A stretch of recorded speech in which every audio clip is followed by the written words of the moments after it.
तर यूपीएससीचा जो झालेला पेपर आहे 2023चा इथिक्स, तर त्याच्यामध्ये थोडक्यामध्ये विश्लेषण करूया मराठीमध्ये, त्याचा थोडक्यात अभ्यास करायचा किंवा त्याला समजून घ्यायचा प्रयत्न करूया. तर तुम्हाला माहित आहे की सेक्शन ए आणि सेक्शन बी मध्ये हा सगळा डिवाइड असतो. ए मध्ये तुम्हाला थेरॉटिकल बाब पाहायला मिळते आणि बी सेक्शन मध्ये केस स्टडी असतात. ठीक आहे. तर पहिला 2023चा इथिक्सचा पहिला प्रश्न काय म्हणतो त्याच्यामधला A, what do understand by the moral integrity and professional efficiency in the context of corporate governance in India illustrate with a suitable example. ठीक आहे. आता मी पुढच्या वेळेस फक्त मराठी वाचेल कारण वेळ जास्त जातो त्याच्यामध्ये. ठीक आहे. याच्यामध्ये काय शब्द आहेत पहा, मोरल इंटिग्रिटी आणि प्रोफेशनल इफिशियन्सी. म्हणजे मराठीमध्ये काय म्हणता येतं, भारतातील कॉर्पोरेट गव्हर्नन्सच्या स्पर्धेत तुम्हाला नैतिक सचोटी आणि व्यावसायिक कार्यक्षमता याच्यानुसार काय समजते, योग्य उदाहरणासह स्पष्ट करा.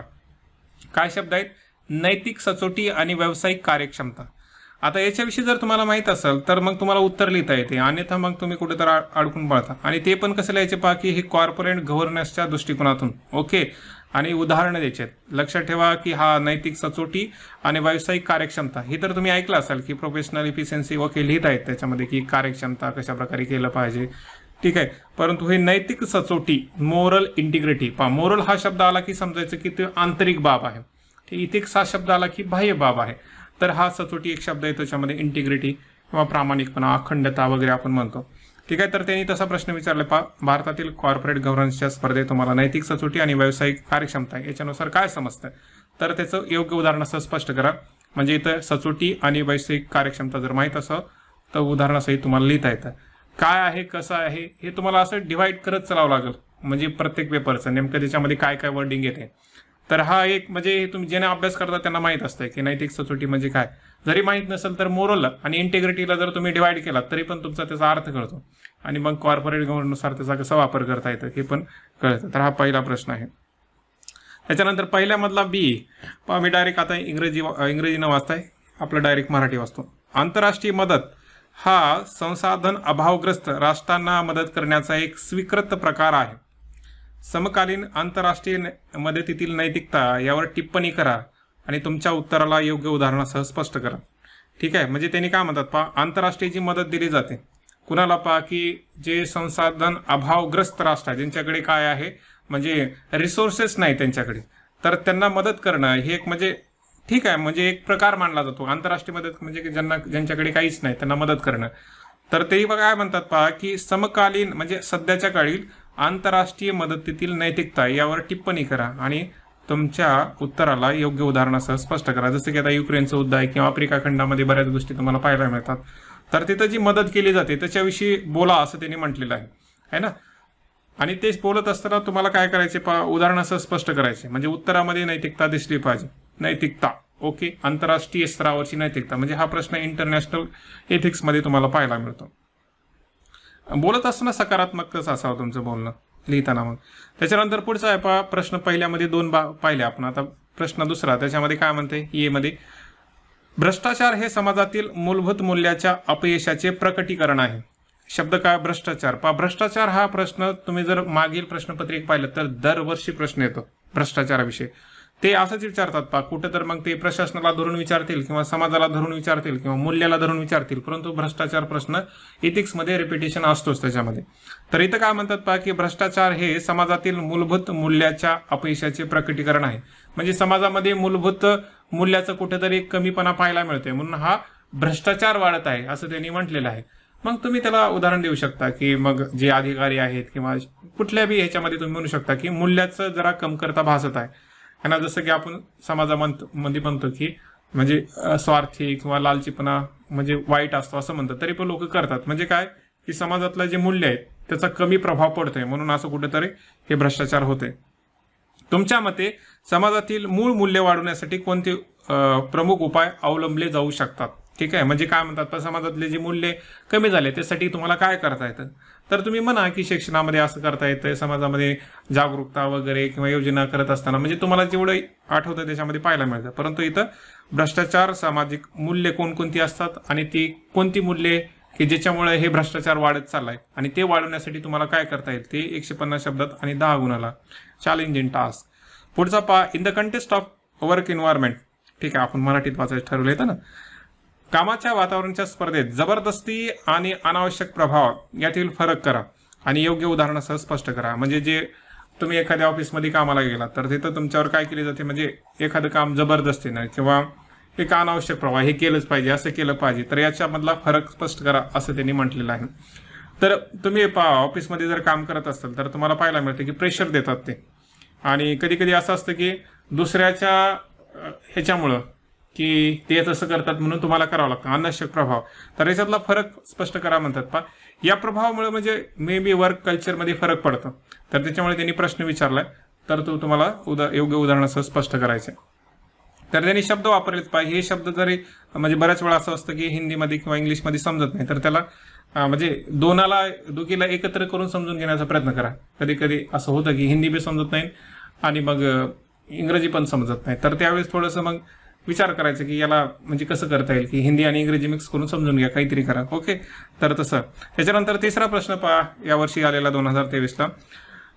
खाली काही विचारवंत दिले, त्यांचे विचार दिलेले आहेत आणि त्या विचाराचा तुमच्यानुसार अर्थ सांगा म्हणतात. पहा, हे तुम्हाला लक्षात असावं की तुमच्यानुसार अर्थ सांगा म्हणतात. पहिला काय पहा, दयाळूपणाची सर्वात सोपी कृती ही प्रार्थनेत झुकणाऱ्या हजार डोकांपेक्षा अधिक शक्तिशाली आहे. गांधी म्हणतात पहा, महात्मा गांधी. त्यांनी काय म्हणतात पहा, जी दयाळूपणाची कृती करतात म्हणजे दयाळूपणा करतात है ना, त्याच्यापेक्षा जे प्रार्थना करतात ते नेहमी बेटर असतं असं त्यांनी म्हटलेलं आहे. म्हणजे दयाळूपणा तुम्ही करून दाखवा, फक्त प्रार्थना करू नका. तर हे गांधींचं म्हणणं आहे. तर ते तुम्ही म्हणजे आता म्हणजे हात जोडून उभारण्यापेक्षा हात द्या अशी भूमिका त्यांची पाहायला मिळते. पुढचा आहे पहा, लोकांना जागृत करायचं असेल तर स्त्रियांनीच जागृत व्हायला हवं. एकदा ती वाटचाल करू लागली की कुटुंब पुढे जातं, गाव पुढे जातो, देश पुढे जातो. जवाहरलाल नेहरू. ठीक आहे, त्याने म्हणजे इथं स्त्रियांचे सशक्तीकरणावर प्रश्न आहे की स्त्रियांना तुम्ही काय करा, त्यांना जागृत करा. ती एकदा झाली की मग पुन्हा कुटुंब पुढे जातं, गाव पुढे जातं आणि देश पुढे जातं. ठीक आहे, म्हणजे स्त्रीच्या सशक्तीकरणावर प्रश्न विचारलाय नैतिक दृष्टिकोनातून. ठीक आहे, आता नैतिक दृष्टिकोनातून का म्हणायचे, कारण नैतिक दृष्टिकोनातूनच पुरुष किंवा हा समाज स्त्रियांना कमी लागतो, म्हणून जर तुम्ही त्यांना सपोर्ट वगैरे केला तर तुम्हाला पुढे जाता येतं. पुढचा पहा, स्वामी विवेकानंद यांचा विचार आहे, कोणाचाही तिरस्कार करू नका, कारण तो दोष तुमच्यातून बाहेर पडतो आणि दीर्घकाळानंतर तुमच्याकडे परत येतं. जर तुम्ही प्रेम केलं तर ते प्रेमाचं वर्तुळ पूर्ण करत तुमच्याकडे परत येईल. स्वामी विवेकानंद. त्यांनी काय म्हणतात पहा, जर तुम्ही कोणाचा तिरस्कार करत असाल तर तुमच्याकडे तिरस्कार येईल, जर तुम्ही प्रेम करत असाल तर फिरून फिरून तुमच्याकडे प्रेमच येईल. त्याच्यामुळे तिरस्कार करू नका, प्रेम करा, अशी भूमिका पाहायला मिळते. आता याचं उदाहरण देताना तुम्ही मे बी तुमच्या जीवनातले उदाहरण द्या किंवा इतर बी उदाहरण देऊ शकता. ओके, तर हा एक भूमिका आहे. त्याच्यानंतर पहा, पुढचा आहे चौथा प्रश्न, what really matter for success. नाही, आपण मराठीत म्हटलं होतं. यश, चारित्र्य, आनंद आणि आयुष्यभराची उपलब्धी यासाठी खरोखरच महत्वाची गोष्ट म्हणजे भावनिक कौशल्याचा एक निश्चित संच आहे. काय म्हणतात पहा, यश, चारित्र्य, आनंद आणि आयुष्यभराची उपलब्धी यासाठी काय लागतं पहा, की भावनिक कौशल्याचा एक निश्चित संच आहे. तुमचा EQ ना की पारंपरिक IQ चाचण्याद्वारे मोजल्या जाणाऱ्या केवळ संज्ञात्मक क्षमता. तुम्ही या मताशी सहमत आहात का? तुमच्या उत्तराच्या स्मरणार्थ कारण द्या असं त्यांनी म्हटलंय. पहा, इथं काय प्रश्न कसा विचारला पहा, की यश, चारित्र्य, आनंद आणि आयुष्यभर याच्या उपलब्धीसाठी काय गरज असतं, तर EQ है ना, हा गरजेचा असतो, ना की IQ. त्यांनी हा प्रश्न विचारलाय पहा. म्हणजे तुम्ही वाचताना तुम्हाला असं वाटेल की हा प्रश्न समजत नाही, परंतु पहा पुढे वाचा. त्यांनी काय म्हणतात पहा, यश, चारित्र्य, आनंद आणि आयुष्यभर म्हणजे हे जे तुम्हाला पाहिजे ना, ह्या सगळ्या गोष्टी यासाठी काय लागतो, तुमचा भावनिक कौशल्य लागतो, म्हणजे तुमचा EQ लागतो, ना की IQ. ठीक आहे, तर असा त्यांनी प्रश्न विचारला आणि या मताशी तुम्ही सहमत आहात का? ठीक आहे, आणि तुमच्या उत्तरासाठी काय, तुमच्या जे उत्तर त्याचं समर्थन करतात त्यासाठी तुम्ही स्पष्ट करा किंवा कारण द्या असं त्यांनी प्रश्न विचारला.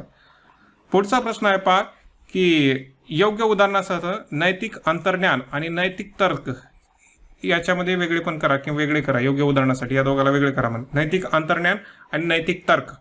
ठीक आहे, अंतर्ज्ञान आतलं मोरल इंट्युशन आणि मोरल रिजनिंग असं त्यांनी शब्द वापरला. मोरल तर तुम्हाला कळतं, इंट्युशन आणि रिजनिंग हा शब्द वापरला, तर तुम्हाला त्याच्यामध्ये तर्क करायचा. अंतर्ज्ञानामध्ये आणि तर्कामध्ये पहा, तर्काच शब्द आला परत, अंतर्ज्ञान, तर्क. अंतर्ज्ञान म्हणजे अंतर्ज्ञानाला बरेच वेळा तर्क असू बी शकतं, नसू शकतं. जेव्हा आपण तुम्ही तर्क करता तिथे तर्क असायलाच पाहिजे. नैतिक तर्क शब्द वापरला.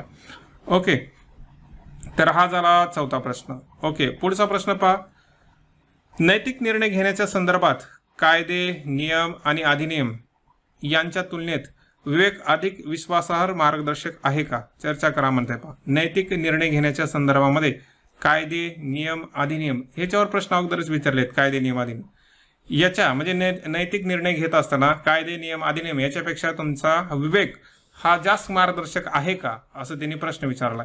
ठीक आहे, म्हणजे हे नियम वगैरे असतात त्याच्यापेक्षा तुम्ही जे अंतर्ज्ञानानं वगैरे घेतात ना, तर ते विवेक हा मार्गदर्शक ठरतो का, असं त्यांनी प्रश्न विचारला. तर हा एक चर्चा करा म्हणून आहे. पुढचा प्रश्न आहे पहा. सत्यनिष्ठा ही प्रभावी शासन प्रणाली आणि सामाजिक आर्थिक विकासासाठी अनिवार्य आहे. प्रोबेटी हा शब्द वापरलाय, तर ती कशासाठी? प्रभावी शासन प्रणाली आणि सामाजिक आर्थिक विकासासाठी अनिवार्य आहे. त्याच्या म्हणजे सत्यनिष्ठा जर असेल तर प्रभावी शासन होतं आणि सामाजिक आर्थिक विकास होतो, असं त्यांचं म्हणणं आहे. तर ते तुम्हाला उदाहरणासहित स्पष्ट करायचे. ओके, त्याच्यानंतर पहा 6वा प्रश्न आहे. गुरु नानकाची प्रमुख शिकवण कोणती होती? आता याने गुरु नानक विचारले, असं नाही की मग ते तुम्हाला सगळेच ऑथर वगैरे करायचे, हे तर आपला माहीत असतं की गुरु नानक याच्याविषयी. तरी पण पहा, गुरु नानकाची प्रमुख शिकवण कोणती होती आणि समकालीन जगात त्यांची प्रासंगिकता स्पष्ट करा. म्हणजे त्यांनी जे विचार आहे किंवा त्यांनी जी शिकवण सांगितली ती आजच्या काळाला कशी लागू पडते, असा हा प्रश्न आहे. ओके, तर हा झाला गुरु नानकाचा. त्याच्यानंतर 6व्या मधला बी प्रश्न. सामाजिक भांडवल ही संज्ञा स्पष्ट करा आणि हे सुशासन कसे वाढवते. पहा काय म्हणते ते, सोशल कॅपिटल हा शब्द विचारला त्यांनी. हा सामाजिक भांडवल कोणतं असतं त्याच्यामध्ये, की तुमचं ते घर वगैरे दार नसतं पहा, शिक्षण वगैरे त्या भूमिका त्याच्यामध्ये पाहायला मिळतात. तर तुम्ही विचार करा की नेमकं सामाजिक भांडवलामध्ये कोणकोणत्या गोष्टी येतात. ठीक आहे, आणि ही संज्ञा स्पष्ट आहे. सामाजिक भांडवल म्हणजे काय आणि ते सुशासन कसं वाढवतं. ठीक आहे, तुम्ही विचार करा पहा, भौतिक भांडवल, सामाजिक भांडवल याच्यामध्ये फरक असतो. सामाजिक भांडवलाने नेमकं काय होतं, तुम्ही तर्क लावला तर तुम्हाला उत्तर सापडतं. ठीक आहे, मी उत्तर सांगितलं तर मग तुम्ही कुठला तर्क लावणार. ओके, हा तर झाला पहा की ए सेक्शन, ज्याच्यामध्ये हे प्रश्न विचारलेत. आणि ए सेक्शन मध्ये जे प्रश्न आहेत म्हणजे गेल्या वर्षीपेक्षा तर यावर्षी सोपेच प्रश्न आहेत, असे काही अवघड नाही. विशेषतः मोठाले पण सेंटेन्स नाहीत किंवा मोठाला असं काय पॅराग्राफ पण नाही, छोटे छोटे आहेत ज्याचा तुम्हाला तुमच्यानुसार अर्थ सांगायचा आहे. ठीक आहे, आता सेक्शन बी बघूया. डायरेक्ट मी केस स्टडी मराठीमधूनच वाचतो. 7वी केस स्टडी काय म्हणते पहा. 7वा प्रश्न. तुम्ही कोण? आता केस स्टडी सॉल्व्ह करत असताना पहा की महत्वाचं आहे की त्याच्यामध्ये तुम्ही कोण आहात, त्याच्यामध्ये नैतिक मुद्दे कोणकोणते आहेत, तुमच्याकडे कोणकोणते उपाय उपलब्ध आहेत. मग त्या उपायाला तुम्ही मग ते तुमच्या कायदेशीर भूमिकेने जा किंवा तुमच्या संविधानात्मक भूमिकेने जा किंवा मानवी मूल्यानं घेऊ शकता किंवा तुमच्या अधिकारावरतीने जाऊ शकता. म्हणजे सगळ्या मूल्याचा विचार करायचा त्याच्यामध्ये. ठीक आहे, निर्णय घेताना त्या सगळ्या गोष्टी तुमच्याकडे असल्या पाहिजेत. तर पहिलं स्वरूप केस स्टडी काय म्हणते. तुम्ही एका राष्ट्रीयकृत बँकेत अनेक वर्ष कार्यकारी म्हणून काम करत आहात. कोण आहात पहा, तुम्ही एका राष्ट्रीयकृत बँकेमध्ये एक कार्यकारी म्हणून काम करत आहात. पहिली तर गोष्ट. एके दिवशी तुमच्या एका जवळची सहकारी तुम्हाला सांगते की तिचे वडील हृदयविकाराने ग्रस्त आहेत आणि त्यांना वाचवण्यासाठी ताबडतोब शस्त्रक्रिया करण्याची गरज आहे. ठीक आहे, ती तुम्हाला सांगते की तिचा कोणताही विमा नाही आणि ऑपरेशनसाठी सुमारे 10 लाख खर्च येईल. तिचा नवरा राहिला नाही आणि ती निम्न मध्यमवर्गीय कुटुंबातली आहे, म्हणजे लोअर फॅमिलीमधली आहे ती. हे तुम्हाला माहिती आहे. तुम्ही तिच्या परिस्थितीबद्दल सहानुभूतीशील आहात, तथापि तुमची सहानुभूती व्यक्त करण्याव्यतिरिक्त तुमच्याकडे तिला मदत करण्यासाठी कोणतेही संसाधने नाहीत, म्हणजे पैसा वगैरे नाही.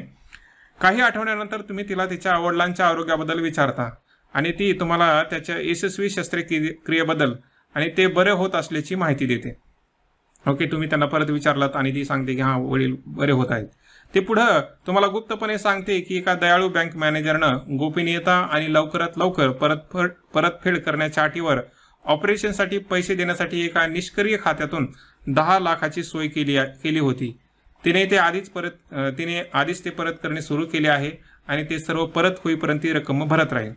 ओके, तर याच्यामध्ये काय की तुम्ही कोण आहात, तर एका राष्ट्रीयकृत बँकेमध्ये काम करत आहात आणि तुमच्या कोलिगला म्हणजे सहकारी आहे, तिला पैशाची गरज आहे कारण त्याच्या वडिलांचा हृदयविकार आहे आणि त्यासाठी 10 लाखाची गरज आहे. तिच्याकडे विमा वगैरे नाही. ठीक आहे, आणि मग ती एका बँक मॅनेजरनं तिची मदत केलेली आहे आणि तो बँक मॅनेजरनं कशा प्रकारे मदत केली आहे की त्याला म्हणजे ती परत करल आणि विशेषतः एका निष्क्रिय खात्यामधून ते पैसे काढलेले आहेत आणि मग तिची मदत झालेली आहे. आता ती पैसे भरत पण आहे. ठीक आहे, असा एक भूमिका त्याच्यामध्ये, म्हणजे सगळं काही व्यवस्थित आहे. प्रश्न काय येतं याच्यामध्ये, नैतिक समस्या कोणत्या आहे त्याच्यामध्ये. पहिली गोष्ट तर पहा की तिनं ते पैसे मिळवले, बँक मॅनेजरनं तिने पैसे दिले आणि तुम्ही ते सगळं ऐकता, मग याच्यामध्ये नैतिक समस्या कोणत्या आहेत. त्याच्यानंतर पहा, बँक व्यवस्थापकाच्या वागणुकीचे नैतिक दृष्टिकोनातून मूल्यमापन करा. म्हणजे बँक व्यवस्थापकानं जे काही त्याचं आचरण केलेलं आहे पहा, व्यावसायिक जी नीतिमत्ता असली पाहिजे याच्या बाहेर जणू तो केलेला आहे. मग हे कसं आहे, ते नैतिकदृष्ट्या बरोबर आहे का नाही बरोबर, कोणतं आहे, तर त्याचं मूल्यमापन करा म्हणते. म्हणजे तुम्हाला जे म्हणजे योग्य वाटेल ते तुम्हाला त्याच्यामध्ये लिहायचं आहे. परंतु एका लोकाला कुठेही जाऊ नका, म्हणजे असं म्हणू नका की तिची मदत करणं खूपच गरजेचं होतं, असं नका म्हणू त्याच्यामध्ये. तसं म्हटल्यानंतर तुम्ही मग कुठेतरी बॅलन्स असलं पाहिजे. त्याच्यानंतर पहा, या परिस्थितीवर तुमची प्रतिक्रिया कशी असेल. ठीक आहे, असे 3 प्रश्न आहेत, तिन्हीचे तुम्हाला उत्तर लिहायचे. तुमची प्रतिक्रिया शेवटी विचारलंय तर तुम्हाला म्हणजे उत्तर लिहिताना तेच पाहिजे. पहा, मध्यम मिडल पाथ जायचंय. तुम्हाला त्याची मदत पण करावी लागेल, परंतु ती चुकीच्या मार्गाने झाली आहे म्हणून तुम्हाला मग काहीतरी ते पुढचे स्टेप पण घ्यावे लागतील. ठीक आहे, तर असं केलं तर ती केस स्टडी बरोबर होते. तर ही 7वी म्हणजे आलेली केस स्टडी ही सोपीच आहे. पहा, फक्त लिहिताना नैतिक शब्दाचा वापर करा आणि जे जसं की व्यावसायिक नीतिमत्ता किंवा सोहित यासारख्या ज्या भूमिका पाहायला मिळतात तर ते जरा आवर्जून लिहा. किंवा जे आपण शिकतो पहा की जसं की करुणा वगैरे हे शब्द किंवा दुसऱ्या बी गोष्टी त्याच्यामध्ये तुम्ही वापरू शकता. त्याच्यानंतर पुढचा आहे 8वा प्रश्न म्हणजे 8वी दुसरी केस स्टडी. त्याच्यामध्ये काय म्हणताय दुसरी केस स्टडी बद्दल. 20 जुलै 2023 रोजी मध्यरात्री उत्तर काशीपासून अंदाजे 60 किलोमीटर अंतरावर असलेल्या दुर्गम पर्वतावर लँडस्लाइड होते. भूस्खलन म्हणा त्याच्यामध्ये हे ना इथं. तर कधी झालेले म्हणजे हे नुकतीच झालेल्या घटनावर त्यांनी प्रश्न विचारलाय. मुसळधार पावसामुळे जमीन कोसळली आणि त्यामुळे मोठ्या प्रमाणावर मालमत्तेचे आणि जीवनाचे नुकसान झाले. तुम्ही त्या भागातील जिल्हा दंडाधिकारी या नात्याने डॉक्टर, स्वयंसेवी संस्था, मीडिया आणि पोलिसाच्या पथकासह अनेक मदतीसह घटनास्थळावर बचाव कार्यासाठी तातडीने गेला. ओके, घटना घडली, तुम्ही तिथे गेलात. आता ही झाली पहिली म्हणजे पार्श्वभूमी. पुढे पहा काय होते केस स्टडीमध्ये. एक माणूस तुमच्याकडे धावत आला आणि तिची गर्भवती महिलेला प्रसूती आहे आणि रक्त कमी होत आहे यासाठी तातडीने वैद्यकीय मदत मागितली आहे. त्यानं काय केलं, धावत पळत आला आणि माझी म्हणजे स्त्री म्हणजे प्रसूती होत आहे, तिला रक्ताची कमी पडलेली आहे, मदत करा असं तो म्हणू लागला. तुम्ही तुमच्या वैद्यकीय पथकाला त्याच्या पत्नीची तपासणी करण्याचे निर्देश दिले. ओके, जिल्हाधिकाऱ्यांना त्यांनी दिले. तर ते काही लोक काय त्यांनी परत येऊन तुम्हाला कळवले की महिलाला ताबडतोब रक्त संक्रमणाची गरज आहे ना, रक्त संक्रमणाची गरज आहे. चौकशी केल्यावर तुम्हाला कळले की तुमच्या टीम सोबत असलेल्या रुग्णवाहिकेत काही रक्त संकलन पिशव्या आणि रक्तगट चाचणी किट उपलब्ध आहेत. तुमच्या टीम मधील काही लोकांनी आधीच स्वेच्छेने रक्तदान करण्यासाठी तयार आहेत. म्हणजे आता तो मागणी करत आलेला आहे आणि हे चेक करून म्हणतात की रक्ताची संक्रमणाची आवश्यकता आहे, करावं लागेल म्हणजे रक्त चढवावं लागेल वगैरे. आणि तुमच्या त्या रुग्णवाहिकेमध्ये काही रक्तगट म्हणजे रक्तपिशव्या आहेत म्हणा किंवा रक्त चाचणी किट पण आहे आणि काही लोक स्वेच्छेने रक्त द्यायला तयार पण आहेत. ओके, तर ही झाली एक भूमिका. आता पुढे काय म्हणतात पहा. एम्स मधून आता काहीतरी अडचण सांगतीलच ना केस स्टडीमध्ये. एम्स मधून तुम्ही पदवीधर डॉक्टर असल्याने तुम्ही पदवीधर तिथून झालेला आहात. तुम्हाला माहित आहे की रक्त संक्रमणासाठी रक्त केवळ मान्यताप्राप्त रक्तपेढीतूनच मिळवावे लागते. म्हणजे इथं आता अडचण झाली आहे की जर रक्त चढवायचं असेल तर कुठून घ्यावं लागेल, तर रक्त संक्रमण किंवा म्हणजे ते मान्यताप्राप्त रक्तपेढीतूनच घ्यावं लागेल, कारण तुम्ही डॉक्टर आहात. तुमचा संघ सदस्य या मुद्द्यावर विभागला आहे, म्हणजे तुमच्या आसपासचे लोक घेऊन गेला त्याच्यावर ते विभागले. काय म्हणतात पहा, रक्त संक्रमणाच्या बाजूने आहे तर काही लोक विरोध करतात. नाही असं नाही केलं पाहिजे असं म्हणतात. पुढे काय, रक्त संक्रमणासाठी दंड आकारला जाणार नाही तर प्रसूती करण्यासाठी संघाचे डॉक्टर तयार आहेत. काही लोक काय म्हणतात, सर तुम्ही आमच्यात जर दंड आकारत नाही तर आम्ही ते करू असं त्यांनी म्हटलंय. आता तुम्ही कोण आहात, तर तुम्ही जिल्हा अधिकारी आहात. आता तुम्ही दुविधा स्थितीमध्ये आहात. तुमचे व्यावसायिक प्रशिक्षण मानवतेच्या सेवेचे खाजगीकरण करण्यावर आणि व्यक्तीचे जीवन वाचण्यावर भर देते. म्हणजे तुम्हाला शिकवले आहे की बाबा सेवा दिली पाहिजे, मानव म्हणजे व्यक्तीला वाचवलं पाहिजे. ओके, तर काय मुद्दा आहे पहा की एका ठिकाणी घटना घडलेली आहे आणि त्या घटनेसाठी तुम्ही जात आहात. तिथे गेलात तर तिथे एक व्यक्ती धावत येतो आणि माझ्या महिलेला म्हणजे गर्भावस्थेमध्ये आहे, तिला असं रक्त वगैरेची गरज आहे असं तो म्हणतो. तुम्ही काय करता, एका पथकाला तिथं पाठवतात, ते चेक करून येतात, ते सांगतात की तिला रक्ताची आवश्यकता आहे, रक्त चढवावं लागेल. ठीक आहे, मग तुम्हाला असं वाटतं की आपल्या इथं या वाहनामध्ये ते रक्त वगैरे उपस्थित आहे, सगळं काही व्यवस्थित आहे त्याच्यामध्ये. काही लोक स्वतः बी रक्त देऊ शकतात, परंतु प्रॉब्लेम काय की जे रक्त संक्रमण करायचे किंवा जे काही रक्त द्यायचे आहे ते मान्यताप्राप्त रक्तपेढीतूनच असलं पाहिजे. हे तुम्ही डॉक्टर असल्याने तुम्हाला माहित आहे. आता या मुद्द्यावर सगळे विभाजित आहेत. काय म्हणतात की रक्त दिले पाहिजे, काय म्हणतात की रक्त विरोध करतात, नाही दिलं पाहिजे. आणि आणखी असा एक मुद्दा त्यांनी म्हटलाय पहा की तुमचं हे कर्तव्य आहे ना की, आणि त्यातले आणखी काही लोक म्हणतात की सर तुम्ही आमच्यावर दंड आकारला जाणार नाही तर आम्ही मग हे असं करू असं त्यांनी म्हटलेलं आहे. तर इथं त्यांनी प्रश्न विचारला की मग काय काय करता येईल त्याच्यामध्ये. ते म्हणतात या परिस्थितीत कोणते नैतिक मुद्दे आहेत, पहिला आहे. त्याच्यानंतर पहा, या क्षेत्रातील जिल्हा अधिकारी या नात्याने तुमच्याकडे असणाऱ्या पर्यायाचे मूल्यांकन करा. ठीक आहे, म्हणजे मुख्यतः प्रश्न तुम्ही जर पाहिला तर हा प्रश्न एक केस स्टडी दिलाय पहा, म्हणजे तो तर घटना सांगल्या असं असं घडलंय, त्याच्यापेक्षा फोकस करतो त्या व्यक्तीवर. ठीक आहे, म्हणजे त्या व्यक्तीला कोणत्या प्रकारे तुम्ही न्याय द्याल हा एक भूमिका पाहायला मिळते. तर उत्तर लिहिताना पहा की तुमचं, आता तुम्ही एक डॉक्टर आहात आणि तुम्हाला माहित आहे की मान्यता प्राप्त रक्तपेढीतून ते असलं पाहिजे, तर याचा बी विचार करा आणि त्या व्यक्तीला मदत पण करायची याचा बी विचार करून ते उत्तर समतोल असलं पाहिजे. ठीक आहे, तर हा आहे 8वी, ही पण सोपी आहे. त्याच्यानंतर पहा पुढची केस स्टडी म्हणजे 9वा प्रश्न. काय म्हणतो 9वा प्रश्न? शनिवारी संध्याकाळी 9 वाजता संयुक्त सचिव रशिका तिच्या ऑफिसमध्ये अजूनही तिच्या कामामध्ये मग्न होती. संध्याकाळी 9 वाजता तिचा नवरा विक्रम MNC मध्ये एक्झिक्युटिव्ह आहे आणि तो कामानिमित्त वारंवार शहराच्या बाहेर असतो. त्यांना 2 मुले, एक 5 आणि 3 वर्षाची आहेत. त्यांची काळजी घरगुती मदतनीस घेतात, म्हणजे केअरटेकर असतील त्याच्यामध्ये. रात्री 9:30 वाजता तिचे वरिष्ठ श्रीमान सुरेश तिला कॉल करतात आणि मंत्रालयातील बैठकीत चर्चा करण्यासाठी एक महत्त्वाच्या विषयावर तपशीलवार नोट तयार करण्यास सांगतात. म्हणजे बैठक आहे, तुम्ही नोट तयार करा. तिला समजते की तिच्या वरिष्ठांनी दिलेले एक अतिरिक्त काम पूर्ण करण्यासाठी तिला रविवारी काम करावे लागेल. ओके, म्हणजे ती अगोदरच काम करते, आता त्याच्यामध्ये वरून कामचा लोड आलेला आहे. पुढे काय पहा, तिला आठवतंय की तिने या पोस्टिंगसाठी, म्हणजे ती जी एक पोस्टवर काम करते, आतुरतेने वाट पाहिली होती आणि ती मिळवण्यासाठी अनेक महिने तासनतास मेहनत घेतली होती. तिने आपली कर्तव्य पार पाडताना लोकांचे कल्याण सर्वात वर ठेवले होते. तिला असे वाटते की तिने आपल्या कुटुंबाला पुरेसा न्याय दिला नाही आणि तिने अत्यावश्यक सामाजिक जबाबदाऱ्या पार पाडताना आपली कर्तव्य पार पाडली नाहीत. म्हणजे तिला खंत वाटते की आपण म्हणजे आपल्या कुटुंबाकडे तिला वेळ देता आला नाही. पुढे पहा, अगदी अलीकडेच गेल्या महिन्यात ऑफिसमध्ये काम असल्याने तिला तिच्या आजारी मुलाला नानीकडे सोडवावे लागले. म्हणजे तिथं त्या आजीकडे द्यावं लागलं तिला. आता तिला वाटते, आता ती काय विचार करते, आता तिला वाटते की तिने एक सीमारेषा ओढली पाहिजे.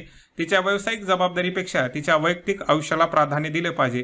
ती विचार करते की वक्तशीरपणा, कठोर परिश्रम, कर्तव्याप्रती समर्पण आणि निस्वार्थ सेवा यासारख्या कामाच्या नीतिमत्तेला मर्यादा असावी असं तिचं. म्हणजे आता पहा की तिनं पोस्टिंगसाठी बराच मेहनत केलेली आहे, पोस्टिंग मिळते, परंतु तिला आता मधून असं वाटतं की या कामाच्या सगळ्या ओझ्यामुळं आहे ना, कामाच्या सगळ्या ओझ्यामुळं माझ्या कुटुंबाला तिला म्हणजे वेळ देता येत नाही. तर तिची ही एक आता म्हणजे एक टेंडन्सी होत आहे की तिला असं वाटतं की मग आपल्या कुठेतरी कामामध्ये एक सीमारेषा ओढली पाहिजे आणि जे काही मूल्य आहेत, जी वक्तशीरपणा पहा, हे उत्तर लिहिताना हे महत्वाचे आहेत बरं का. वक्तशीरपणा ज्यांनी जाणून बुजून टाकले ते, कठोर परिश्रम, कर्तव्याप्रती समर्पण आणि निस्वार्थ सेवा, याला कुठे ना कुठे मर्यादा असली पाहिजे असं तिला वाटतं. असं तिचं बिहेवियर होत आहे. तर त्यांनी प्रश्न काय विचारला होता, या प्रकरणात समाविष्ट असलेल्या नैतिक मुद्द्यावर चर्चा करा. है ना, आता नैतिक मुद्दे तुम्हाला सर्वस्व दिसतात की तिच्या कामावर वगैरे बोजा पडलेला आहे, इकडं एक सामाजिक भूमिका, इकडं म्हणजे कौटुंबिक भूमिका पाहायला मिळते. पुढचा पहा, महिलांना आरोग्यदायी आणि सुरक्षित न्यायपूर्ण वातावरण उपलब्ध करून देण्याच्या संदर्भात सरकारने लागू केलेल्या किमान 4 कायद्याचे थोडक्यात वर्णन करा. ठीक आहे, आता हे कायद्याचं वर्णन करत असताना तुम्हाला ते महिलांच्या काहीतरी स्कीम वगैरे माहीत असले पाहिजे, ज्याचं तुम्हाला सारांशमध्ये उत्तर लिहिता येतं. ओके, तर हे ज्यांना अभ्यास करतात त्यांना माहीत असतं की म्हणजे एखादी जर महिला ऑफिस वर्क करत असतात तर तिला कोणकोणत्या सुविधा मिळतात. ओके, त्या सुविधा मग तुम्हाला इथे लिहायच्या आहेत, परंतु त्या इथं लागू पडल्या पाहिजे त्याच लिहायच्यात, उगा कुठल्या पण लिहू नका. त्याच्यानंतर तिसरा आहे, कल्पना करा की तुम्ही अशाच परिस्थितीत आहात. अशा कामाच्या परिस्थितीला सोयीस्कर करण्यासाठी तुम्ही कोणते उपाय सुचवाल. ठीक आहे, म्हणजे अशा ठिकाणी जर तुम्ही असाल तर मग याच्यातून जर बाहेर पडायचं असेल तर तुम्ही कोणते उपाय सुचवाल. तर असा हे केस स्टडी आहे पहा, ही सुद्धा साधीच केस स्टडी आहे, असा काही विशेष क्लिष्ट भाग नाही, परंतु याच्यामध्ये जे काही त्यांनी मूल्य वापरलेत पहा, है ना, वक्तशीरपणा, कठोर परिश्रम, समर्पण, निस्वार्थ सेवा किंवा बाकी वरी जे काय वापरले त्याचा बी जरूर विचार करा. त्याच्यानुसार तुम्हाला ते उत्तरामध्ये स्पष्ट करत चालायचं आहे. ठीक आहे, तर पुढचे पहा केस स्टडी. विनोद हे प्रामाणिक आणि निष्ठावान IAS अधिकारी आहेत. अलीकडेच त्यांनी राज्य मार्ग परिवहन महामंडळाचे व्यवस्थापकीय संचालन म्हणून पदभार स्वीकारला आहे. विनोद हा IAS अधिकारी आहे आणि त्यांनी पदभार स्वीकारला आणि ही त्यांच्या गेल्या 3 वर्षातील 6वी बदली आहे. 6 वेळेस म्हणजे 6 वेळेस बदल त्याचे. त्यांचे समयवयस्क त्याच्या अफाट ज्ञानपणाची, प्रामाणिकपणाची आणि सरळपणाची कबुली देतात. म्हणजे ह्या विनोद आहे ना खूप ज्ञानी, प्रामाणिक आणि सरळ आहे.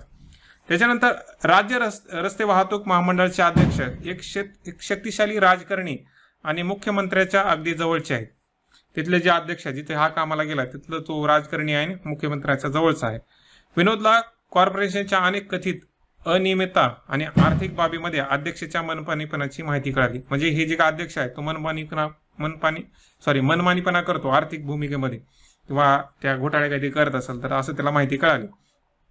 पुढं काय, विरोधी पक्षाच्या संबंधित असलेल्या महामंडळाचे बोर्ड सदस्य म्हणजे विरोधी पक्ष येतो, बोर्ड सदस्य विनोद सोबत चर्चा करत व्हिडिओ रेकॉर्डिंग सह काही कागदपत्रे सपूर्द करतात. म्हणजे विरोधी पक्ष येतात आणि विनोदला दाखवतात की हां असं असं हे आहे, म्हणजे कागदपत्र देतात, प्रूफ साहित्य देतात पहा, ज्यामध्ये अध्यक्ष QMR टायरच्या पुरवठ्यासाठी मोठी ऑर्डर देण्यासाठी लाच मागत असल्याचे दिसते. म्हणजे जे विरोधी पक्षाने आणून दिले त्याच्यामध्ये असं दिसते की अध्यक्ष कुठेतरी लाच मागत आहेत. विनोदला आठवते की अध्यक्षाने त्याला QMR टायरची प्रलंबित बिले जलद गतीने मंजूर करण्याचे काम सोपवले होते. जेव्हा हा बोर्ड व्यक्ती देतो ना त्याला की असा पुरावा देतो, त्याला आठवते की मग आपल्या सरांना बी असं सांगितलं होतं काम लवकर लवकर करण्यासाठी. पुढे पहा, विनोद मंडळाच्या सदस्याला विचारतो, विनोद आता पहा तेवढा पुरावा आहे म्हणून तो काहीतरी करणार झाला. विनोद मंडळाच्या सदस्याला विचारतो की त्याच्याकडे असलेल्या तथाकथित भक्कम पुराव्यासह अध्यक्षांचा पर्दाफाश करण्यापासून ते मागे का हटत आहेत. तो विनोद काय म्हणतो की माझ्याकडे पुरावा आहे तर त्यांचा पर्दाफाश करूया. परंतु पुढे ती लोक काय म्हणतात, सभासद त्याला कळवतात की अध्यक्षाने धमक्यासमोर वाकण्यासाठी नकार दिलाय, हे अध्यक्ष असल्या धमक्यासमोर वाकत नाहीत असं ती लोक म्हणतात. ते पुढे म्हणाले, विनोदने स्वतः अध्यक्षांचा पर्दाफाश केला तर त्याची ओळख होईल आणि लोकांचे समर्थन त्याला मिळेल. पुढे ते विनोदला सांगतात की एकदा त्यांचा पक्ष जर सत्तेवर आला तर विनोदची व्यावसायिक वाढ निश्चित होईल. म्हणजे हे दुसरे जे विरोधी पक्ष आहेत त्याला प्रलोभन देऊ लागलेत पहा. पुढे काय, विनोदला याची जाणीव आहे की त्याने अध्यक्षाचा जर पर्दाफाश केला तर दंड आकारला जातो आणि पुढे त्याची बदली दूरच्या ठिकाणी केली जाऊ शकते. अगोदर त्याच्या 6 बदल्या झाल्यात. पुढे होणाऱ्या निवडणुकीत विरोधी पक्षाला सत्तेत येण्याची चांगली संधी येते हे पण तुम्हाला माहिती आहे. आणि हे पण त्यांनी कंडिशन सांगितले की पुढच्या काळामध्ये जो विरोधी पक्ष आहे तो पण निवडून येऊ शकतो. मात्र मंडळाचे सदस्य स्वतःच्या राजकीय फायद्यासाठी त्याचा वापर करण्याचा प्रयत्न करत असल्याची त्यांच्या लक्षात आले. म्हणजे त्याला हे बी कळतं की हे दोन्ही पण पक्ष कुणी ना कोणी माझा वापर करणार आहेत असं त्यांना विनोदला लक्षात आलेलं आहे. पहा विनोद कोण आहे, विनोदचं काय काय झालेलं आहे, ह्या सगळ्या गोष्टी विचारात घेऊनच तुम्हाला केस स्टडी सॉल्व्ह करायचे. त्याने प्रश्न काय विचारलाय, एक कर्तव्यदक्ष नागरिक सेवक म्हणून विनोदला उपलब्ध असलेल्या पर्यायांचे मूल्यमापन करा. म्हणजे विनोदकडे उपलब्ध असलेल्या पर्यायांचे तुम्हाला मूल्यमापन करायचे. पुढचा पहा, वरील प्रकरणामध्ये नोकरशाहीच्या राजकारणीपणामुळे उद्भवू शकणाऱ्या नैतिक मुद्द्यावर भाष्य करा. म्हणजे वरील जे काही राजकारणी लोकांचा हस्तक्षेप होऊ लागलाय तर त्याच्यामध्ये जे नैतिक मुद्दे निर्माण होतात तर त्याच्याविषयी बोला असं त्यांनी म्हटलेलं आहे. तर म्हणजे नोकरशाहीमध्ये होणारा राजकारणाचा जो हस्तक्षेप आहे याच्यामुळे कोणकोणती नैतिक मुद्दे येतात तर त्याच्याविषयी चर्चा करा हा एक प्रश्न त्यांनी विचारला आहे. तर ही थोडीशी मे बी डिफिकल्ट जाऊ शकते तुम्हाला, परंतु तशी काही नाही. पुढचे पहा, 5वी केस स्टडी किंवा 11वा प्रश्न. तुमची नुकतीच केंद्रीय सार्वजनिक कार्य विभागाच्या अतिरिक्त महासंचालनपदी नियुक्ती झाली आहे. तुमच्या विभागाचे प्रमुख वास्तुविशारद जे 6 महिन्यांनी निवृत्त होणार आहेत ते एका अतिशय महत्त्वाच्या प्रकल्पावर उत्कटतेने काम करत आहेत, ज्याची यशस्वी पूर्तता त्यांच्या उर्वरित आयुष्यभरासाठी स्थायी प्रतिष्ठा बनेल. म्हणजे तुम्ही एखाद्या ठिकाणी कामाला आहात, तिथे एक व्यक्ती आहे आणि आर्किटेक्चर म्हणून काम करण्याचा तो 6 महिन्यानंतर निवृत्त होणार आहे आणि पुढे काय होऊ शकतं, जर हा प्रकल्प पूर्ण झाला तर त्याला याचा आयुष्यभर फायदा होतो. पुढे काय म्हणतात पहा, एक नवीन महिला वास्तुविशारद आर्किटेक्ट सीमा, तिचं नाव आहे सीमा, तिनं काय की UK मधून मँचेस्टर स्कूल ऑफ आर्किटेक्चर मधून तिनं प्रशिक्षण घेतलंय. तुमच्या विभागात वरिष्ठ वास्तुविशारद म्हणून ती रुजू झाली आहे. प्रकल्पाविषयी माहिती देताना सीमा यांनी काही सूचना केल्या ज्यामुळे प्रकल्पाचे मूल्य तर वाढेलच परंतु पूर्ण होण्याचा कालावधी सुद्धा कमी होईल. म्हणजे सीमा म्हणते की जी सीमानं काही सजेशन दिले असेल त्याच्यामुळे ते मूल्य वाढतं. मूल्य म्हणजे त्याचं इफेक्टिव्हपणा वाढत असेल आणि त्याचा कालावधी बी कमी होतो. पुढे पहा, यामुळे जे मुख्य वास्तुविशारद आहेत असुरक्षित बनले असून त्याचे सर्व श्रेय तिलाच जाईल. म्हणजे आता ते अगोदरच्या वास्तुविशारदाला वाटते की आता माझं काही खरं नाही, त्याला भीती वाटते, त्यांना सततची भीती वाटते. त्यानंतर त्याने तिच्याबद्दल एक निष्क्रिय आणि आक्रमक वर्तन स्वीकारले. सीमाविषयी त्यांनी आक्रमक वर्तन स्वीकारले ज्यामुळे सीमाचा अपमान होऊ लागला. मुख्य आर्किटेक्टने तिला अपमानित करण्याची एकही संधी सोडली नाही आणि सीमाला ती लाजिरवाणी होऊ लागली. तो इतर सहकार्यासमोर अनेकदा तिला चुकीचा ठरवायचा आणि तिच्याशी बोलताना मोठ्या आवाजात बोलायचा. या सततच्या छळामुळे तिचा आत्मविश्वास आणि शोभमान कमी होऊ लागला. तिला सतत तणाव, चिंता आणि ताण जाणवत होता. ऑफिसमध्ये त्याचा दीर्घकाळ असल्यामुळे, म्हणजे त्या वास्तुशारदाचा त्याचा कामाच्या क्षेत्रात मोठा अनुभव असल्यामुळे, तो दीर्घकाळ असल्यामुळे आणि त्याच्याकडे अनुभव असल्यामुळे तिला त्याच्याबद्दल भीती वाटत होती. म्हणजे सीमाला त्याच्याबद्दल भीती वाटत होती. तिची उत्कृष्ट शैक्षणिक प्रमाणपत्रे आणि तिच्या मागील संस्थांमधील करिअर रेकॉर्डबद्दल तुम्हाला माहिती आहे. तथापि तुम्हाला भीती वाटते की या छळामुळे तिच्या महत्त्वाच्या प्रकल्पात आवश्यक असलेल्या योगदानाशी तडजोड होऊ शकते. आणि या महत्त्वाच्या प्रकारातील तिच्या भावनिक आरोग्यावर परिणाम होऊ शकतो. तुम्हाला तिच्या समवयस्कराकडून कळले आहे की ती राजीनामा देण्याचा विचार करत आहे. म्हणजे सीमा एक चांगली आहे, सगळं काही चांगलं काम करत आहे, परंतु त्या दुसऱ्या व्यक्तीमुळे तिच्यावर प्रेशर येत आहे आणि मे बी ती राजीनामा देऊ शकते, असा एक प्रश्न आहे. आणि प्रश्न काय म्हणतो मग आता पुढं, म्हणजे त्यांनी प्रश्न काय विचारलेत की स्टुडिओ वरील प्रकरणात कोणते नैतिक मुद्दे गुंतले आहेत. पुढचा, प्रकल्प पूर्ण करण्यासाठी तसेच सीमा यांना संस्थेत कायम ठेवण्यासाठी तुमच्या समोर कोणते पर्याय उपलब्ध आहेत. त्यांना प्रकल्प पूर्ण करण्यासाठी सीमांना कामावर ठेवण्यासाठी कोणते पर्याय उपलब्ध आहेत. पुढचा पहा, सीमाच्या अवस्थेला तुमची प्रतिक्रिया काय असेल. तुमच्या संस्थेमध्ये अशा घटना घडू नयेत म्हणून तुम्ही कोणती उपाययोजना कराल. असे 3 प्रश्न विचारलेत. ठीक आहे, थोडंसं हा जटिल जाऊ शकतो, कारण याच्यामध्ये म्हणजे त्या व्यक्तीला कसं सांगायचं आणि सीमाला पण कसं ठेवायचं हा मुद्दा तुम्हाला पाहायला मिळेल. तर हा थोडासा विचार करायला लावणारी केस स्टडी आहे. आणि शेवटची केस स्टडी आहे पहा, या 2023च्या पेपरची 6वी केस स्टडी आणि 12वा प्रश्न, म्हणजेच तेच झालं एकच. सरकारमधील मंत्रालयात तुम्ही एक जबाबदार पदावर आहात. तुम्ही कुठं आहात? जबाबदार पदावर. एके दिवशी सकाळी तुम्हाला तुमच्या 11 वर्षाच्या मुलाच्या शाळेतून फोन आला की तुम्हा मुख्याध्यापकांना भेटायला यावे, म्हणजे तुम्ही मुख्याध्यापकाला भेटायला यावे. तुम्ही शाळेत गेलात आणि मुख्याध्यापकाच्या कार्यालयात तुमच्या मुलाला पाहिलात. तो तुम्हाला दिसला तिथं. प्रिन्सिपलने तुम्हाला माहिती दिली की तुमचा मुलगा ज्यावेळेस वर्ग चालू होता त्यावेळेस मैदानामध्ये बिनधक्त भटकताना आढळला होता. वर्ग शिक्षक तुम्हाला पुढे सूचित करतात की तुमचा मुलगा अलीकडे एकटा पडला आहे आणि वर्गातील प्रश्नाचे उत्तर देत नाही. नुकताच झालेल्या फुटबॉल चाचण्यामध्ये तो चांगली कामगिरी करू शकला नव्हता. तुम्ही तुमच्या मुलाला शाळेतून परत आणता आणि संध्याकाळी तुम्ही तुमच्या पत्नीसह तुमच्या मुलांनी बदललेल्या वागणुकीचे कारण शोधण्याचा प्रयत्न केला.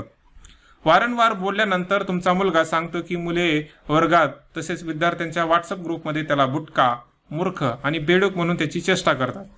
तो तुम्हाला काही मुलांची नावं सांगतो जे मुख्य दोषी आहेत, पण तो तुम्हाला हे प्रकरण थांबवण्याची विनंती करतो, म्हणजे काही करू नका असं तो म्हणतो.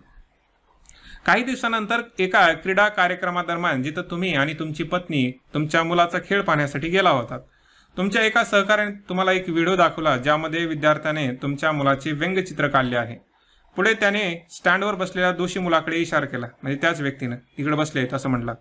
मग तुम्हाला राग आला असेल. पुढे काय पहा, तुम्ही हेतू परस्पर तुमच्या मुलासह त्यांच्या जवळ चालत जातात आणि तसेच घरी निघून जातात. म्हणजे त्यांना काही ते धमकवण्यासाठी त्याच्या समोरून चालत जातात, तसेच घरी निघून जातात. तुम्ही काहीच केलं नाही, फक्त तुम्ही त्याच्या समोरून गेलात. दुसऱ्या दिवशी तुम्हाला सोशल मीडियावर तुमच्या मुलाची अगदी तुमच्या पत्नीची बदनामी करणारा एक व्हिडिओ दिसतो, ज्यामध्ये तुम्ही खेळाच्या मैदानावर मुलांची शारीरिक छेडछाड करत असल्याचे सांगितले होते. हा व्हिडिओ सोशल मीडियावर व्हायरल झाला आहे. तुमचे मित्र आणि सहकारी तुम्हाला तपशील जाणून घेण्यासाठी कॉल करू लागले. ते विचारू लागले काय झालं. पुढे पहा, तुमचा एक कनिष्ठ तुम्हाला पार्श्वभूमी माहिती देणारा मैदानावर काही घडले नाही असे स्पष्टीकरण देणारा व्हिडिओ बनण्याचा सल्ला देतो. म्हणजे तुमचा एक कनिष्ठ म्हणतो की पार्श्वभूमीची माहिती देणारा आणि मैदानावर काही घडले नाही असं सांगणारा एक व्हिडिओ तयार करून पाठवा. तुम्ही या बदल्यात तुमच्या मुलांच्या दुर्दैवासाठी जबाबदार असलेल्या संभाव्य गुन्हेगाराची ओळख करून तुम्ही क्रीडा स्पर्धेदरम्यान कॅप्चर केलेला व्हिडिओ पोस्ट घेतलेला व्हिडिओ आणि प्रत्यक्ष क्षेत्रात काय घडले तेही तुम्ही कथन केले आहे आणि सोशल मीडियाचा गैरवापराच्या विपरीत परिणाम समोर आणण्याचा प्रयत्न केला आहे. ओके, तर अशी केस स्टडी आहे पहा याच्यामध्ये की तुम्ही एक जबाबदार व्यक्ती आहात आणि मग सोशल मीडियाचा कसा वापर किंवा होत आहे असा एक केस स्टडी आहे.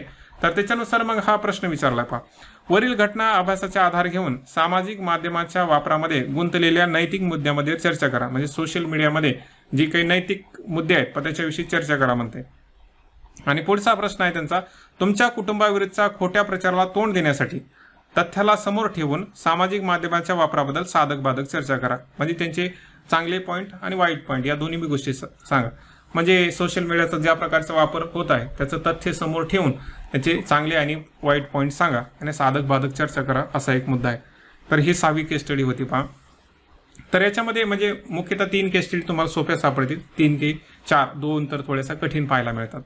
ओके, जर आपण याला समराईज केलं म्हणजे या सगळ्या पेपरला तर तुम्हाला असं सापडतं पहा की विभाग म्हणजे सेक्शन ए मध्ये प्रश्न पहिला याच्यामध्ये तुम्हाला नैतिक सचोटी, व्यावसायिक कार्यक्षमता हे एक शब्द सापडतो, हे 2 शब्द सापडतात, त्याच्यानुसार उत्तर द्यायचे. बी मध्ये आंतरराष्ट्रीय नैतिकता हा मुद्दा आहे, त्याच्यानुसार तुम्हाला ते स्पष्ट करायचे. प्रश्न दुसऱ्यामध्ये भ्रष्टाचाराविषयी प्रश्न विचारलाय जो दरवर्षी विचारला जातो. तिसऱ्यामध्ये जबरदस्ती आणि अनावश्यक प्रभाव हे शब्द पाहायला मिळतात. म्हणजे जे कार्यप्रणालीमध्ये जबरदस्तीने अनावश्यक प्रभाव याच्यामध्ये फरक करा हा त्यांनी प्रश्न विचारला. तिसऱ्या प्रश्नामध्ये त्यांनी दयाळूपणा हा शब्द वापरलाय. पुढा स्त्री सशक्तीकरण म्हणजे जे म्हणजे विचारवंताचे विचार आहे त्याच्यामध्ये दयाळपणा हा प्रश्न विचारला, स्त्रीचे सशक्तीकरणावर भर दिला आहे आणि प्रेम आणि तिरस्कार याच्यावर तिसरा प्रश्न विचारायला पाहायला मिळतो. चौथ्या प्रश्नामध्ये पहा, हा EQ आणि IQ याच्यामध्ये त्यांनी म्हणजे हा थोडासा प्रश्न विचारला की EQ महत्वाचा आहे असं म्हणतात, ते तुम्हाला त्याच्याशी सहमत आहात का नाही असा प्रश्न विचारलाय. पुढचा आहे पहा, नैतिक अंतर्ज्ञान आणि नैतिक तर्क याच्यामध्ये फरक करा, हा चौथ्या प्रश्नामध्ये पाहायला मिळतो. त्याच्यानंतर पाचवा त्याचा प्रश्नामध्ये कायदे, नियम आणि अधिनियम याच्यापेक्षा विवेक कशा प्रकारे मार्गदर्शन करतो हा प्रश्न त्यांनी विचारलाय. आणि पाचव्याच बी मध्ये सत्यनिष्ठा ही प्रभावी शासन प्रणालीसाठी आणि सामाजिक आर्थिक विकासासाठी कशी उपयोगी पडते किंवा कशी अनिवार्य आहे असं त्यांनी विचारलं, म्हणजे सत्यनिष्ठा महत्वाची ठरते असा प्रश्न आहे. पण हे शब्द आहे ना खूप महत्वाचे ठरतात. पुढे गुरु नानक विषयी त्यांनी प्रश्न विचारलाय आणि सामाजिक भांडवल याच्याविषयी तुम्हाला काय कळतं अशा प्रकारचा प्रश्न हे थेरॉटिकल मध्ये पाहायला मिळतं. आणि बी सेक्शन मध्ये जे 6 केस स्टडी आहे त्याच्यामध्ये पहिली केस स्टडी पहा, त्याच्यामध्ये पहिल्या केस स्टडीमध्ये तुम्ही राष्ट्रीयकृत बँकेचे कर्मचारी आहेत, त्याच्यामध्ये व्यक्तीचं हित आणि व्यावसायिक नैतिकता याच्याविषयी ही दुविधा सापडते आणि त्याच्यानुसार तुम्हाला उत्तर लिहायचे. त्याच्यानंतर 8व्या म्हणजे दुसऱ्या केस स्टडीमध्ये तुम्ही जिल्हा अधिकारी आहेत, त्याच्यामध्ये नियम आणि कर्तव्य या भूमिकेमध्ये जसं की तुम्ही एक डॉक्टर पण आहात, तुम्हाला नियम पण माहिती आहे, दुसरं कर्तव्य आहे की त्याला वाचवलं पण पाहिजे, मग याच्यामध्ये कसं तुम्ही सॉल्व्ह करता हा एक प्रश्न तुम्हाला केस स्टडीमध्ये पाहायला मिळतो. त्याच्यानंतर पहा, खाजगी जीवन आणि वैयक्तिक जीवन याच्यामध्ये त्यांनी फरक केलेला आहे. ठीक आहे, कारण खाजगी जीवनाचा जस कामाचा लोड आणि मग त्याचा म्हणजे खाजगी जीवनाचा कामाचा लोड बरोबर आहे त्याच्यामध्ये आणि वैयक्तिक जीवनाचा त्याच्यामध्ये पहा इथं खाजगी नका लिहू, इथं सार्वजनिक जीवन करा है ना, इथं शब्द स्कोर झाला खाजगी चालते, सार्वजनिक जीवन आणि वैयक्तिक जीवन याच्यामध्ये त्यांनी फरक विचारलाय, तर इथं सार्वजनिक करा, मिस्टेक झाली याच्यामध्ये. ओके, त्याच्यानंतर पुढची केस स्टडी जिल्हा अधिकारी या नात्याने तुम्हाला विचारलाय, याच्यामध्ये राजकीय हस्तक्षेप पाहायला मिळतो, ज्याच्यामध्ये तुमचा पण वैयक्तिक लाभ होऊ शकतो, मग याच्यामध्ये तुम्ही कसं सॉल्व्ह करणार, तर हा एक मुद्दा आहे त्याच्यामध्ये. पुढे आहे पहा, 5व्या केस स्टडीमध्ये तुम्ही महासंचालक आहात आणि मग एक व्यक्ती आहे तुमच्या इथं अनुभवी म्हणजे बरेच झालं काम करतोय, त्याचं आता रिटायरमेंट होणार आहे आणि दुसरे व्यक्ती आलेले आहे ते कार्यक्षम आहे, मग आता दोन्हीमध्ये तुम्ही समतोल कसा साधणार किंवा कुणाला ठेवणार कुणाला काढणार किंवा काय करणार हा एक तुम्हाला म्हणजे एक विचारलंय की कसं करणार त्याच्यामध्ये. पुन्हा पहा की 12व्या याच्यामध्ये तुम्ही एक जबाबदार व्यक्ती आहात, मंत्रालयामध्ये काम करता आणि मग तुमच्यावर एक प्रसंग ओढावला आहे पहा की सामाजिक माध्यमानुसार तुमचं म्हणजे वेगळीच भूमिका दाखवत आहे, तुम्ही जे कृत्य नाही केलात, तर त्याच्यानुसार त्यांनी विचारलं की सामाजिक माध्यमाचा कसा प्रकारे परिणाम होत आहे. ठीक आहे, तर हे केस स्टडी देऊन मग त्यांनी असे प्रश्न विचारायचा प्रयत्न केलाय. जवळपास तुम्ही जर विचार केला तर मग हा जो पेपर आहे ना 2023चा तो सोपा आहे, म्हणजे असं काही विशेष अवघड पण नाही, फक्त थोडक्यात लिहिण्यासाठी तुमच्याकडे उदाहरणं असले पाहिजेत, कारण उदाहरणाशिवाय ते स्पष्ट करता येत नाही. काही शब्द आहेत जसे की अंतर्ज्ञान वगैरे, ते मे बी तुम्हाला जर तुम्ही अंडरस्टँड नाही केलं असेल तर ते लवकर समजत नाही. पण ठीक आहे, असं थोडक्यामध्ये आपण ते पाहण्याचा प्रयत्न केला की मराठीमध्ये असं त्याचं होऊ शकतं. आता याचा मुख्यतः अर्थ वगैरे म्हटलं तर मग ते मोठं जातं आहे ना, त्याचा अर्थ वगैरे काढायचं झालं तर ते काही शक्य होत नाही. तरी पण मग थोडक्यात जर विचार केला तर जे आपण शिकलोत पहा, तुम्ही जर याच्यातले शब्द पाहिलात तर तेच आहेत. तुम्ही जर मूल्यावर पूर्ण भरोसा म्हणजे केलात ना, जेवढे काही वैश्विक मूल्य वगैरे पाहता किंवा आता येणारे जे आपण बाकी भूमिका पाहणार आहोत त्याच्यामध्ये किंवा अभ्यास करत असताना पहिलं तर आहे पहा की जे चॅप्टर दिलेत आपला तुम्हाला थेरॉटिकल ह्याच्यामध्ये की असा सिलेबस आहे, त्याच्यामध्ये जर तुम्ही सगळे मुद्दे किंवा त्याचा अर्थ जर समजून घेतला तर तुम्हाला हा पेपर सहज सोपा जातो. म्हणजे त्यांनी प्रश्न कसं काय विचारणार, परंतु ते शब्द असतातच, त्याचा अर्थ माहीत असला की उत्तर लिहिता येतं. तर असा हा एक म्हणजे 2023चा 2022 पेक्षा तर सोपा पेपर 100% होता, याच्यामध्ये काही डाऊट नाही. ओके, ठीक आहे.